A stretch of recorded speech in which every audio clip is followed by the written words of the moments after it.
नमस्कार दोस्तों, क्या आप जानते हैं कि मांस खाना अपराध है? आप नॉनवेज भोजन क्यों खाते हैं? ताकि प्राकृतिक संतुलन बना रहे, यह बहुत जरूरी है। मांस और अंडा खाने से शरीर को जरूरी आहार मिलता है और वातावरण के लिए भी यह आवश्यक है। लेकिन आप चाहे मांस खाने और जीव हत्या करने का कोई भी मनगढ़ंत उत्तर दें, लेकिन इसका सेवन करने का प्रतिफल बहुत भयानक है।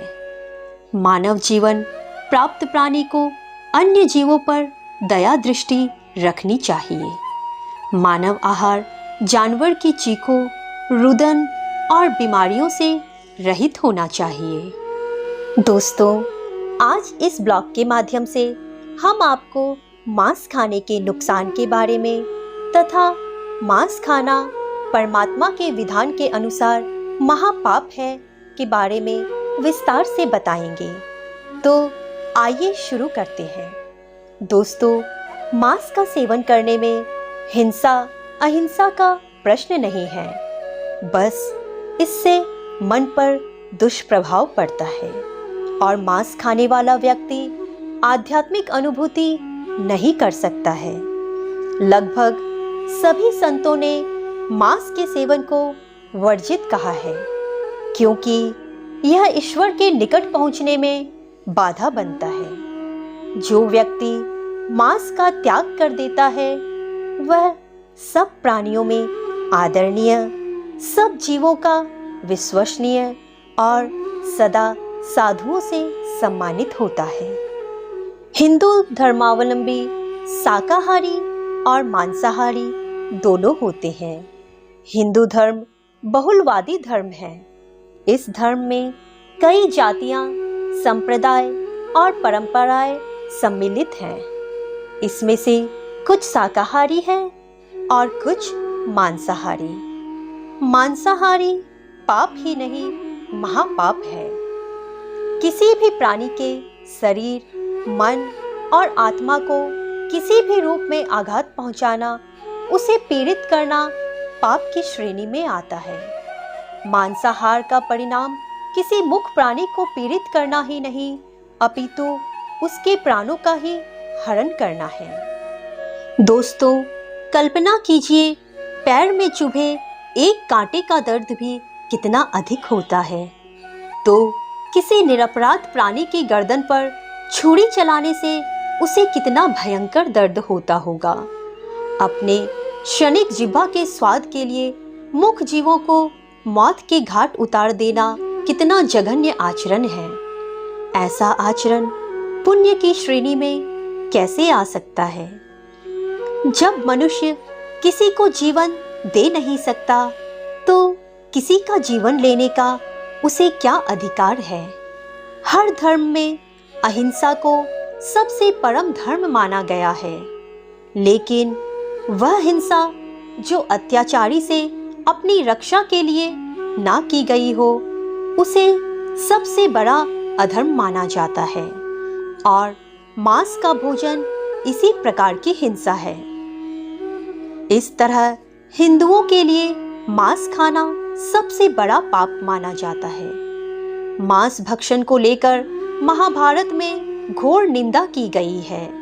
महाभारत में कई ऐसे श्लोक हैं जो मांस ना खाने का आदेश देते हैं। मांसाहार पुण्य है या पाप?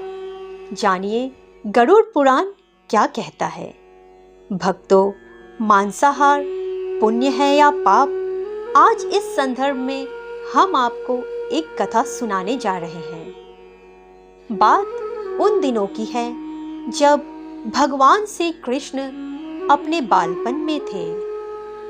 एक बार जब श्री कृष्ण एक पेड़ के नीचे बैठे बांसुरी बजा रहे थे, तब उसी तरफ एक हिरन दौड़ता चला आया और उनके पीछे जाकर छुप गया। वो हिरन बहुत ही घबराया हुआ था। भगवान श्री कृष्ण ने उनके सिर पर हाथ फेरते हुए कहा, क्या हुआ? तुम क्यों छुप रहे हो? उसका पीछा करते हुए एक शिकारी भी वहां आ पहुंचा और बोला, यह मेरा शिकार है, इसे मुझे दे दो, इस पर मेरा अधिकार है। तब भगवान श्री कृष्ण बोले, हर जीवित जीव पर उसका खुद का अधिकार होता है, ना कि किसी और का। तब वह शिकारी क्रोध में बोला, यह मेरा शिकार है, इसे मैं पकाकर खाऊंगा। तब भगवान श्री कृष्ण बोले, किसी भी जीव को मारकर खाना पाप की श्रेणी में आता है। क्या तुम पाप के भागी बनना चाहते हो? मांसाहार पुण्य है या पाप, क्या तुम धर्म को नहीं जानते? तब वह शिकारी बोला, मैं तुम्हारे जितना शिक्षित तो नहीं कि यह जानूं कि मांसाहार पुण्य है या पाप, पर मैं यह जानता हूँ कि जीव को मारकर खाना, इसमें कोई हर्ज नहीं है। मांसाहार से तो एक तो वह जीव को जीव बंधन से मुक्त कर रहा है, फिर क्यों मांसाहार से मना किया जाता है? मांसाहारी होने को क्यों नहीं कहा जाता है? वैसे भी मैं इसको मारकर नीच योनि से मुक्ति दिलाकर पुण्य ही कमा रहा हूँ, फिर इस पर पाबंदी क्यों? इसे तो प्रोत्साहित करना चाहिए। जहाँ तक मैंने सुना है, जीव हत्या तो शास्त्रों में भी बताया गया है। राजा लोग शिकार किया करते थे। ऐसे तमाम तर्क देते हुए श्री कृष्ण से पूछा कि फिर क्यों ये मांसाहार गलत है और पाप की श्रेणी में आता है? आप ही बताइए, मांसाहार पुण्य है या पाप? भगवान श्री कृष्ण समझ गए कि इसकी बुद्धि मांस खाने के कारण तामसिक हो गई है और उसके सोचने और समझने की बुद्धि भी खो दी है। फिर भगवान श्री कृष्ण बोले, इस अंतहीन विषय पर पहले मैं कोई राय नहीं दूंगा। मेरी इस छोटी सी कथा सुनने के बाद तुम ही उत्तर देना कि मांसाहार पुण्य है या पाप, और तुम्हें मांस खाना है या नहीं। वह शिकारी सोचने लगा कि इसमें मेरा तो कोई घाटा नहीं है, इस कथा को मैं सुन ही लेता हूँ, मेरा मनोरंजन भी हो जाएगा और बाद में मुझे इसका मांस भी मिल जाएगा। तो भगवान श्री कृष्ण ने अपनी कथा प्रारंभ की। एक बार मगध में खाद्य संकट खड़ा हो गया तो अन्न का उत्पादन कम हो गया। राजा को चिंता हुई कि यदि इस समस्या का शीघ्र निदान नहीं किया गया तो संरक्षित अनाज कोष भी खत्म हो जाएगा और संकट भीषण हो जाएगा। तो सम्राट ने अपनी राज्यसभा में पूछा, देश की खाद्य समस्या को सुलझाने के लिए सबसे सस्ती वस्तु क्या है? मंत्रीगण सोच में पड़ गए। चावल, गेहूं, आलू इत्यादि पदार्थों को उगाने के लिए बहुत श्रम करना पड़ेगा। वह तभी प्राप्त होते हैं जब प्रकृति का प्रकोप ना हो। ऐसे में तो कुछ सस्ता हो ही नहीं सकता। तभी शिकार का शौक रखने वाले एक मंत्री ने सोचा कि यही उत्तम अवसर है, क्यों ना अंधाधुंध शिकार के लिए राजा की अनुमति ले ली जाए। उसने सभा में कहा कि सबसे सस्ता खाद्य पदार्थ है मांस। इसके लिए धन का खर्च भी नहीं है और पौष्टिक खाना भी मिल जाता है। सभी सामंतों ने इस बात का समर्थन कर दिया, लेकिन मगध के प्रधानमंत्री अभी भी चुप थे। सम्राट ने पूछा, प्रधानमंत्री जी, आप चुप क्यों हैं? आपने कोई अनुमोदन नहीं किया, आपका क्या मत है? प्रधानमंत्री ने कहा, मैं यह नहीं मानता कि यह कथन सही है कि मांस सबसे सस्ता पदार्थ है। फिर भी इस विषय पर मैं अपने विचार आपके सामने कल रखूंगा। प्रधानमंत्री उसी रात मांसाहार का प्रस्ताव रखने वाले सामंत के घर पहुंचे। सामंत ने इतनी देर रात प्रधानमंत्री को अपने घर आया देखा तो वह घबरा गया। किसी अनिष्ट की आशंका से वह कांप गया। प्रधानमंत्री ने कहा, संध्या को महाराज बीमार हो गए, उनकी हालत बहुत खराब है। राजवेद ने कहा है कि किसी शक्तिशाली देह का 2 तोला मांस मिल जाए तो राजा के प्राण बचाए जा सकते हैं। आप महाराज के सबसे विश्वास पात्र हैं, इसलिए आपसे योग्य कौन होगा? इसके लिए आप जो भी मूल्य लेना चाहें ले सकते हैं। आप कहें तो इस काम के लिए मैं आपको 1 लाख स्वर्ण मुद्राएं भी दे सकता हूँ। एक बड़ी जागीर भी आप मांग सकते हैं, बस आप अपनी इच्छा कहें। मैं कटार से आपके हृदय को चीरकर बस 2 तोला मांस निकाल लूंगा।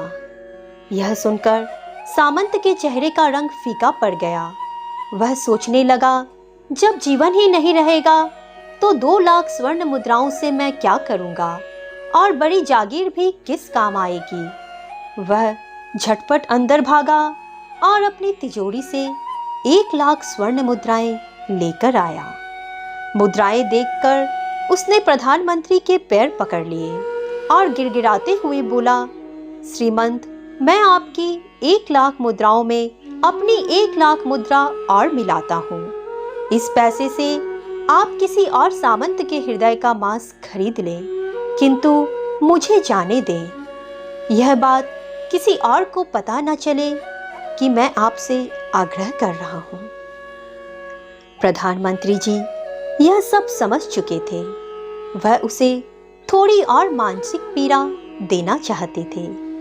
प्रधानमंत्री ने आगे कहा, सामंत, आप शरीर से बलिष्ठ हैं, आपकी कद-काठी महाराज से मिलती जुलती है, इसलिए राजवेद ने खास तौर पर आप ही का नाम लिया है। आपके दान से हमारे अच्छे राजा की जिंदगी बच सकती है। आप कहे तो मैं आपको प्रधानमंत्री का पद देने को भी तैयार हूँ और खुद आपका कर्मचारी बनकर रहूँगा, पर प्रजा से हमारे राजा ना छीने। सामंत तो फंसता हुआ दिख रहा था। उसने शरीर पर अंग वस्त्र रखकर अपने जूते भी पहन लिए। जैसे ही वह वहां से भागने वाला था, वह तुरंत प्रधानमंत्री के पैरों में लेट गया। उसने याचना की कि प्रधानमंत्री जी, मैं इसके योग्य नहीं हूँ। जब प्राण ही नहीं रहेंगे तो प्रधानमंत्री पद का या राजा का सिंहासन भी मिल जाए तो मैं उसका क्या करूँगा?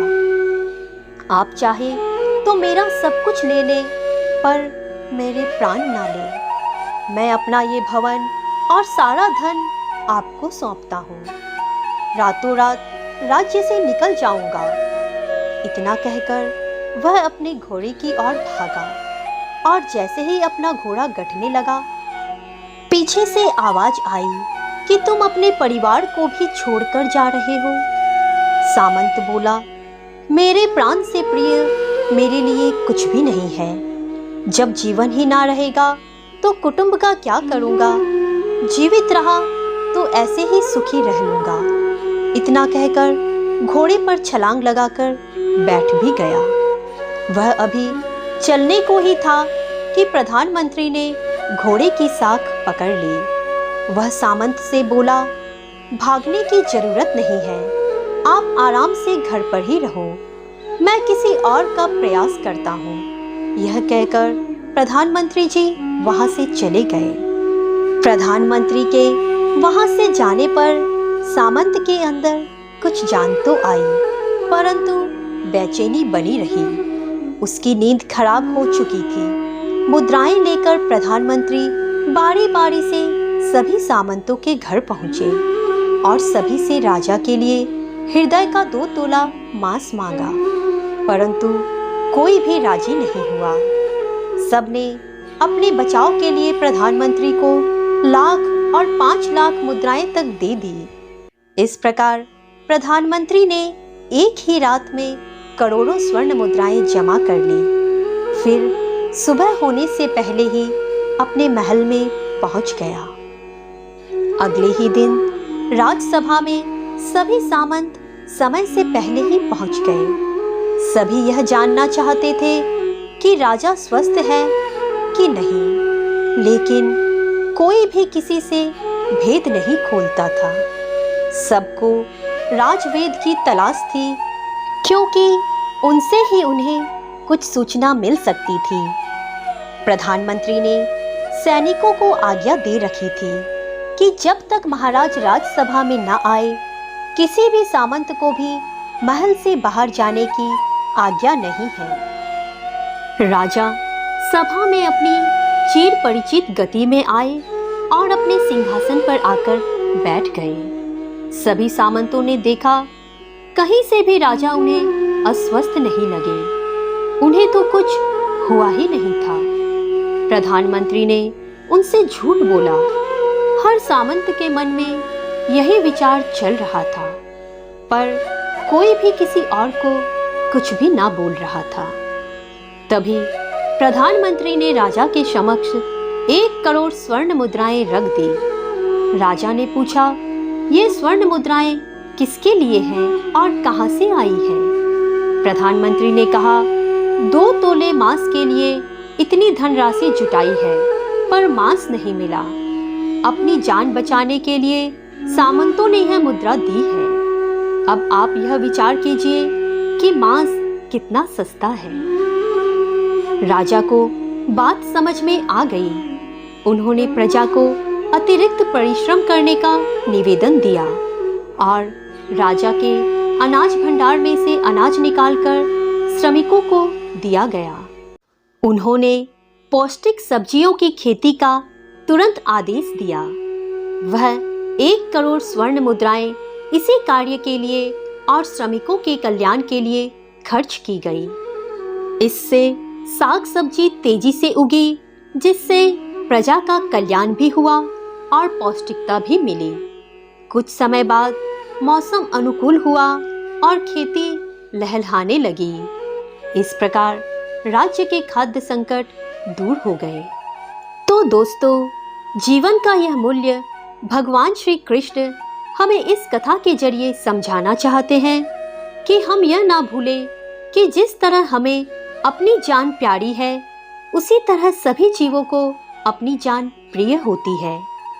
अपने दिल से जानिए पराये दिल का हाल। यदि संसार के संबंधों से मुक्त करने का तर्क सही है, यदि जीव हत्या जीव को संसार बंधन से मुक्त करने का तरीका है, तो अत्याचारी द्वारा किया गया नरसंहार भी मान्य है। वह भी यह तर्क दे सकते हैं कि वह लोग जीवन के कष्ट से आप लोगों को मुक्त कर रहे हैं।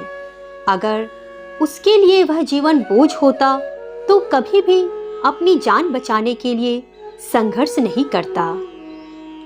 आपसे भागता नहीं। जो आपके सामने असहाय हो जाता है, उसे प्राण गंवाने पड़ते हैं। जिन जीवों को मारकर आप खा रहे हैं, उन्हें तो प्राण बचाने का अवसर भी नहीं मिलता। बर्बरता सिर्फ वही नहीं है जहां सिर्फ मानव का रक्त बहता है। बर्बरता उसे भी कही जाती है जहां स्वार्थ के लिए किसी जीव की हत्या कर दी जाती है। हम अंत समय में जिंदगी भर पापों के लिए जिंदगी भर सुकर्म करने की कोशिश करते हैं, परंतु हम यह भूल जाते हैं कि जब वह जीव हमारे लिए काटा गया और हमारे लिए तड़पा, उसका श्राप हमें इस जीवन में ही नहीं बल्कि अगले जीवन तक नहीं छोड़ता।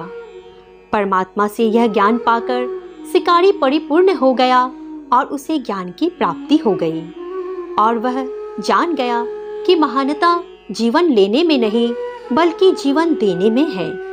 शिकारी भगवान के आगे हाथ जोड़कर वहां से चला गया और उसने कसम खा ली कि अब वह संपूर्ण जीवन में किसी को भी कभी भी चोट नहीं पहुंचाएगा।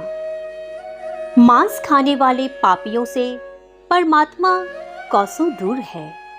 विश्व भर में भोजन के लिए खाए जाने वाले जानवरों की संख्या और हत्या के आंकड़े अत्यधिक चौंकाने वाले हैं।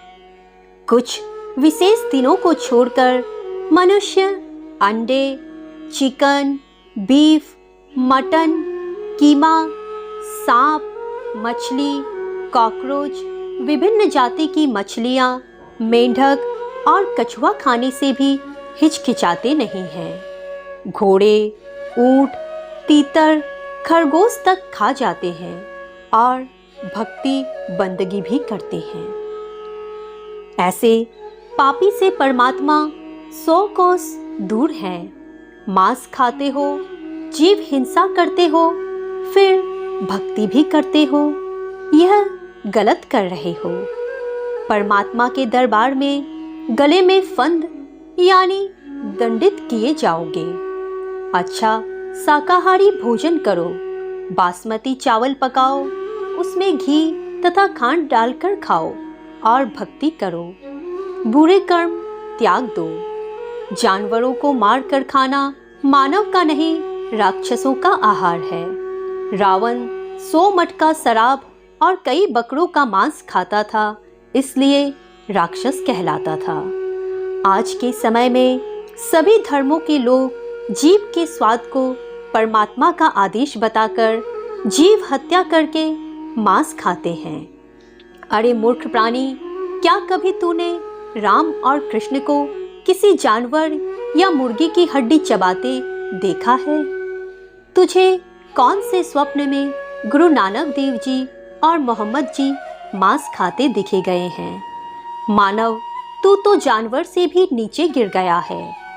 मानव जीवन कर्म बनाने के लिए मिला है, तू तो नित दिन कर्म बिगाड़ रहा है।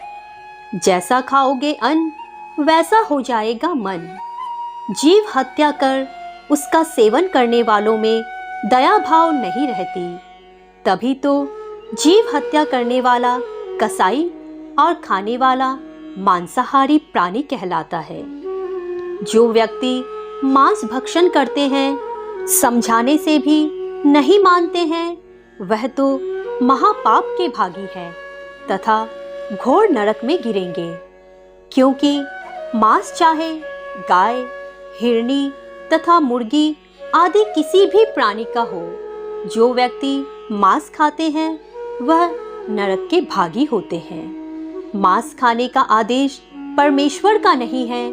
पूर्ण परमात्मा ने मांस खाने का आदेश कभी नहीं दिया। पृथ्वी पर मौजूद सभी जीव जंतु परमात्मा की संतान हैं। विश्व के सभी प्राणी परमात्मा कबीर जी की आत्मा है, जिनको मानव यानी स्त्री या पुरुष का जन्म मिला हुआ है।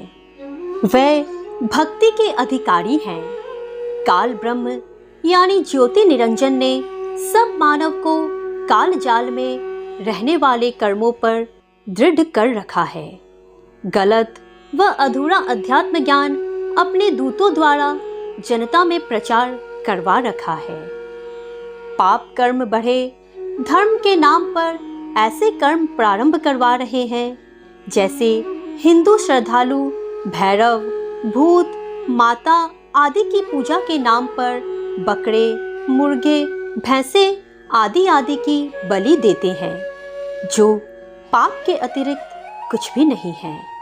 इसी प्रकार मुसलमान अल्लाह के नाम पर बकरे, गाय, मुर्गे आदि की कुर्बानी देते हैं, जो कोरा पाप है। हिंदू तथा मुसलमान, सिख तथा ईसाई वह अन्य धर्म व पंथों के व्यक्ति कबीर परमात्मा सत्पुरुष के बच्चे हैं, जो काल द्वारा भ्रमित होकर पाप इकट्ठा कर रहे हैं।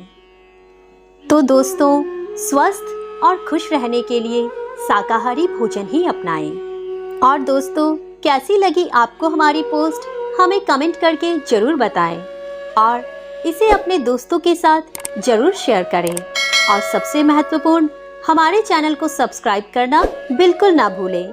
धन्यवाद।